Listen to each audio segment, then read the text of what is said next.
আমার বাড়ি বগুড়া, সেইখানে আমি নির্বাচনের আগেও করেছি, এইবারে যখন করছি তখন আমাকে বিরোধিতা করবার জন্য যে মবক্রাসি করা হয়েছে, এটা ইল ওমেন, এক কথায় খুবই একটা অশুভ ইঙ্গিত। যার কারণে আমি মনে করি জেলা প্রশাসক নিজে বিচলিত হয়ে সামাল দেবার জন্য মনে করেছেন একটা খারাপ পরিস্থিতি হবার চাইতে বিষয়টা নির্বাচন কমিশনে যাওয়াই ভালো, না হলে এটা বাতিল করবার কোনো কারণ ছিল না। এর আগে আমি এরকম করে বলিনি, কারণ সত্যায়িত হোক তারপরে বলাই উচিত মনে করেছি। আমি চাইব আপনাদের মাধ্যমে দেশবাসী এটা জানুক যে ক্ষমতার জন্য এই ধরনের উদগ্র কামড়াকামড়ি গণতন্ত্রের পথ নয়। দল আপনি অনেক বড় হতে পারেন, নেতা অনেক বড় হতে পারেন, ব্যক্তি অনেক বড় হতে পারেন, কিন্তু সমগ্রের কাছে ছোট। সেই মানসিকতা না থাকলে গণতন্ত্র হবে না। আজকের দিনে আমি আমার দুই আইনজীবীকে যেরকম আমার কৃতজ্ঞতা জানাচ্ছি, সাথে সাথে আমার সংগঠনের নেতাকর্মী যারা আছেন তাদেরকে কৃতজ্ঞতা জানাচ্ছি। আর কৃতজ্ঞতা জানাচ্ছি আপনাদেরকে। কিছু কিছু মিডিয়া যারা সেরকম করে প্রতিষ্ঠিত নয়, তারা লোভে পড়ে অর্থ অন্যান্য উৎকোচের মধ্যে এত অন্যায় রিপোর্ট করেছেন যেগুলোর প্রতিবাদ না করে পারা যায় না। বলি, রাজনীতি প্রতিযোগিতা আছে, ভোট যখন প্রতিযোগিতা তো বটেই, কে হারবে কে জিতবে, হারাজদারই তো লড়াই। কিন্তু সেই হারা মানে এই নয় যে আপনি কোমরের নিচে বাড়ি দিয়ে তাকে ফেলে দেবেন। এটার নাম গণতন্ত্র নয়, অন্য কিছু নয়। আজকে এই সময় কথাগুলো এই জন্যই বলছি, এতদিন এরকম করে বলিনি কারো কাছে আক্রমণ করবার জন্য নয়, এই অভিজ্ঞতা থেকে শেখার জন্য। পাপ বাপকে ছাড়ে না, ষড়যন্ত্র করে জেতা যায় না। আর গণতন্ত্রের লড়াই যখন, তখন অন্তত এই ষড়যন্ত্র দীর্ঘস্থায়ী হতেই পারে না। আজকের রায় তার প্রমাণ। আমি মনে করি নির্বাচন কমিশন বিজ্ঞতার পরিচয় দিয়েছেন। নির্বাচন কমিশন 2 দিনে যাই করেছেন আমি মনে করি তার মধ্যেই ইনক্লুসিভনেস আছে। যখন আপনি অন্তর্ভুক্তিমূলক রাজনীতির কথা বলছেন, তখন যেন তেন প্রকারে বাদ দেবার কোনো আইডিয়া অবশ্যই আমাদেরকে বাদ দিতে হবে।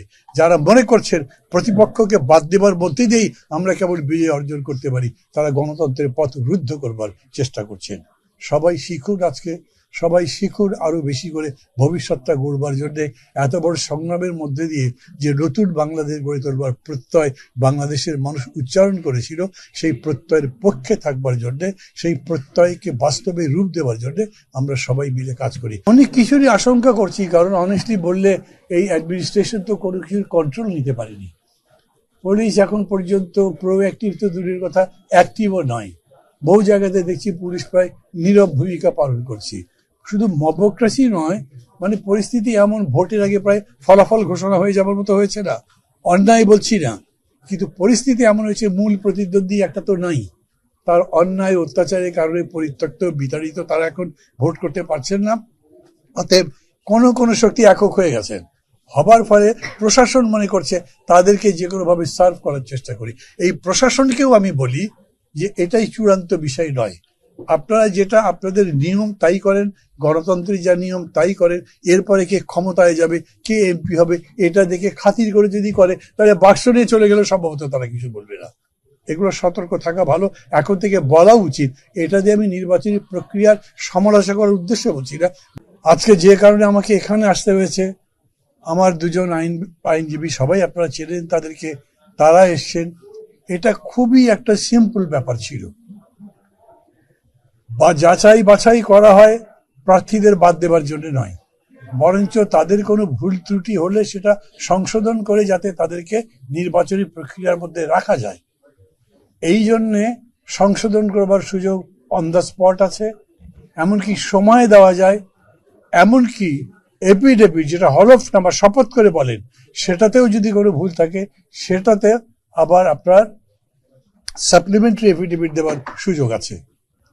এমনিতে পত্রপত্রিকায় দেখছি যে দল একজনকে মনোনয়ন দিচ্ছে, তার বিরুদ্ধে আরেকজন দাঁড়িয়ে যাচ্ছে এবং নিজেকে জাহির করবার জন্য, প্রতিষ্ঠিত করবার জন্য লড়াইও করছে প্রচন্ড। এরকম হয়েছে অতীতেও, ইতিহাসে আছে। কিন্তু রক্ত দিয়ে, জীবন দিয়ে, বছরের পর বছর ধরে সংগ্রাম করে আমরা যে অধিকারের জন্য বললাম, যা প্রতিষ্ঠার জন্য এত বড় ত্যাগ স্বীকার করলাম, তার উপর দাঁড়িয়ে আবার তাকেই ব্যঙ্গ করছি, এই ধরনের ঘটনায় দুঃখ প্রকাশ করার বিকল্প কিছু নেই। আমি ব্যাংকের কাছে ঋণী ছিলাম, আমি ব্যবসা করছি, থাকতেই পারি। আমি ব্যবসা নিজে করতে পারি বা না পারি সেটা কথা আমার নামে আছে, আমাকে স্বীকার করতে হবে। কিন্তু আমি খেলাপি হয়ে গেছি, অতএব আমার কাছে নোটিশ পাঠানো হয়েছে, যেটা একেবারে মিথ্যা একটা নোটিশ একটা ব্যাংকের ম্যানেজারকে দিয়ে করানো হয়েছিল। এবং কি প্রক্রিয়া করা হয়েছিল সেটা আবার যে ব্যাংক বগুড়ার বড়গোলায় ইসলামী ব্যাংকের ব্রাঞ্চে যোগাযোগ করলে জানবেন। সেই ম্যানেজার ওই চিঠি পাওয়ার পরে আমি হেড অফিস যখন গিয়ে বলেছি, যেখানে আপনাদের হেড অফিসে আমার এটা রিশিডিউল করা আলোচনা চলছে, তখন এই চিঠি কিভাবে আসে? ওটা একটা ঘোরতর অপরাধ ছিল, সেই জন্য সেই ম্যানেজারকে স্ট্যান্ড রিলিজ করা হয়েছে। কিছু মনে করবেন না, এই খবর মিডিয়াতে যায়নি। তাকে শাস্তিমূলক ট্রান্সফার করে স্ট্যান্ড রিলিজ করা হয়েছে। এমন নিচে নেমেছেন আমার বিকল্প প্রার্থী, নাম বলবো না, কারো বিরুদ্ধে বলবার জন্য নয়, পদ্ধতিটা বোঝার জন্য।